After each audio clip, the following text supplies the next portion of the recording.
Merci Monsieur le Président, Monsieur le Ministre, mes chers collègues. Ma circonscription mondiale m'oblige à constater sur le terrain, à la rencontre des associations féministes, que le droit à l'avortement est aujourd'hui remis en question, quand il n'est pas menacé, y compris dans des pays démocratiques. Nous avons cité déjà la Pologne, les États-Unis, mais ils sont nombreux. Si ce droit semble aujourd'hui acquis en France, je ne peux qu'invoquer cette phrase de Benoît de Groult qui disait « À toutes celles qui vivent dans l'illusion que l'égalité est acquise, rien n'est plus précaire que le droit des femmes. » Nous avons l'avantage en France que l'égalité entre les femmes et les hommes soit inscrite dans la Constitution et de vivre dans un pays où les femmes sont libres de disposer de leur corps, même si pour cause de manque de moyens médicaux, 3 000 à 4 000 Françaises sont forcées de se rendre à l'étranger chaque année car hors délai. Et oui, l'IVG continue d'être un combat. Ce droit concerne également les Françaises vivant à l'étranger.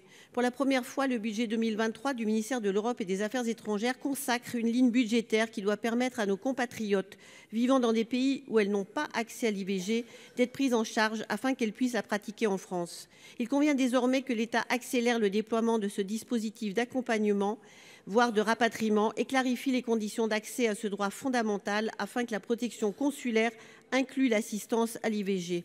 Enfin, faut-il rappeler que 81% des Français sont favorables à l'inscription du droit à l'IVG dans la Constitution, selon un sondage réalisé en juillet 2022. Alors, mes chers collègues, pour celles et ceux qui ne sont pas encore convaincus, soyons en phase avec les attentes de nos compatriotes et surtout ne ratons pas l'occasion de confirmer l'exemplarité de la Constitution française en matière des droits fondamentaux et de protection des libertés individuelles.